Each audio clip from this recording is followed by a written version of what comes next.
As grandes fábricas do Brasil e do mundo organizam o trabalho de forma bem sistemática. Nesse universo industrial, as tarefas são cumpridas de acordo com uma ordem pré-estabelecida, feitas com precisão e no menor tempo possível.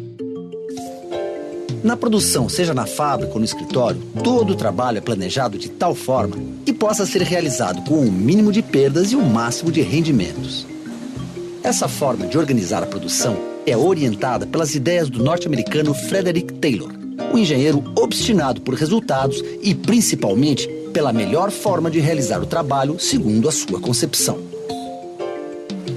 Seus objetivos eram claros: diminuir o desperdício de tempo e de material nos processos de trabalho e aumentar a produtividade. Taylor desenvolve a chamada organização científica do trabalho, bem como a seleção científica do trabalho.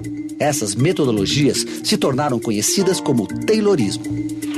Taylor era um engenheiro obstinado por resultados. Trabalhando numa fábrica, ele foi observando que alguns trabalhadores faziam, como ele nomeou, cera no trabalho. Eles não trabalhavam o máximo que podiam, no menor tempo que podiam. Então ele começa a cronometrar alguns trabalhadores até descobrir aquele que fazia a atividade em menor tempo e com maior produtividade. A maneira de organizar o trabalho proposta por Taylor, à época, no início do século passado, ele não se limitava apenas a esse viés de exploração absurda dos meios de produção, sobretudo dos trabalhadores. Ele também introduz nas suas técnicas algumas coisas bastante inovadoras para a época, como remunerar o trabalhador pelo seu esforço direto, que é o princípio básico da meritocracia atual. Bem como também ele começa a inserir processos de seleção científica do trabalhador, onde ele vai considerar o posto onde esse trabalhador vai ocupar e as suas habilidades para ocupar esse posto. Bem como também é o primeiro a se preocupar com a qualificação desse trabalhador que à época, no início do século passado, no início do século XX, tinha baixa escolaridade e pouquíssima qualificação profissional. O Taylorismo tem como características a divisão das tarefas de trabalho dentro de uma empresa em pequenas partes. O treinamento do trabalhador para cumprir as tarefas no tempo determinado pela chefia. E a seleção dos trabalhadores por sua capacidade por peça produzida.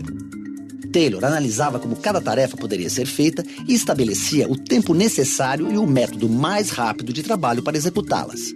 O cronômetro passa a ser uma importante ferramenta na produção, pois com ele era possível controlar os tempos e os movimentos dos trabalhadores.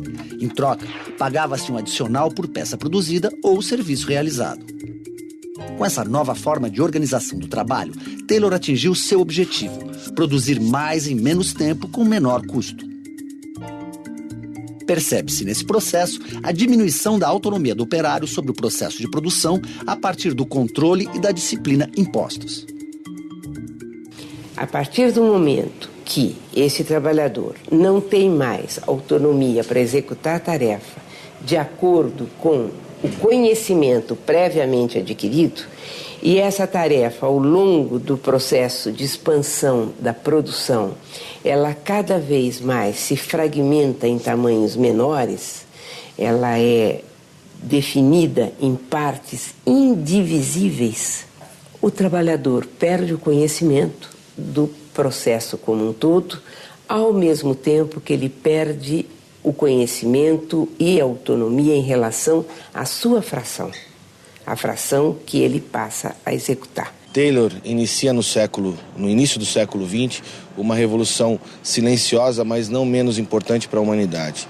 Por meio do acesso ao trabalho, ele começa a oferecer condições de remuneração e renda para trabalhadores que começam a integrar um mercado de consumo incipiente, mas muito importante para a época. A organização do trabalho ganhou ainda mais destaque com outro norte-americano, dono de uma fábrica de carros.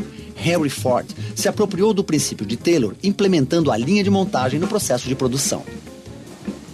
Afinal, com o aumento da demanda por carros na época, era preciso produzir mais em menos tempo. Com a linha de montagem surge a produção em massa com múltiplas implicações econômicas, políticas e sociais.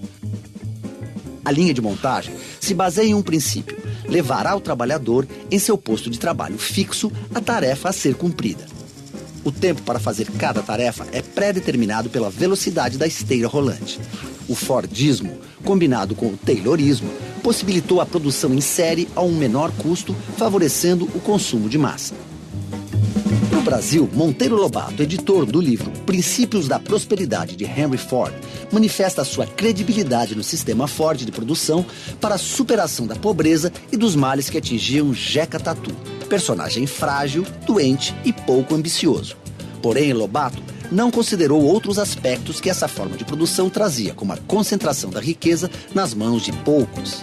A sociedade de consumo, que é embalada aí nesse período aí da industrialização, ela vai vender a ideia de que consumir gera felicidade. Então, as propagandas da época falavam: agora você tem um carro, você vai poder fazer um piquenique. Quem poderia comprar esse carro?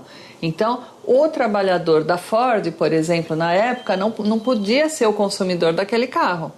Não é? Então ele era direcionado para uma parcela, como sempre, não é? Uma parcela da sociedade que tem maior poder aquisitivo e que vai poder desfrutar daqueles bens que são produzidos na indústria. A maneira de produzir que antecedeu a implantação das técnicas de Taylor e de Ford era baseado em processos pouco eficientes, muito especializados e, portanto, muito custosos. Exatamente esse custo elevado dos produtos que limitava o acesso às camadas mais pobres da população. O Fordismo e o Taylorismo, surgidos no início do século XX, estão presentes até hoje na organização do trabalho, mesmo no setor de serviços. Nas formas de organizar o trabalho atuais, fica claro que o objetivo é produzir mais em menos tempo e aperfeiçoar as maneiras de estimular o consumo.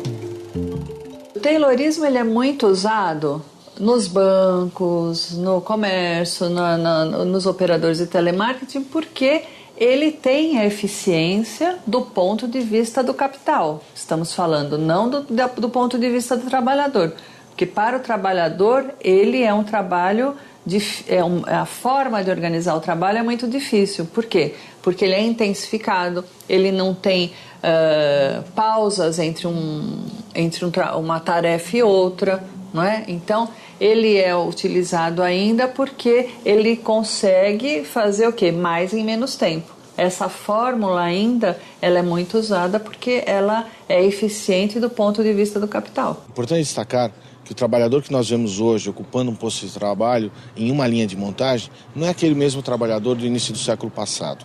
A construção de um arcabouço legal por meio da Justiça do Trabalho, bem como a atuação destacada dos sindicatos de trabalhadores, criou uma nova dinâmica na relação patrão-empregado. Quando a gente vê a área de produção de uma fábrica como esta, é difícil não se lembrar das fábricas do século passado.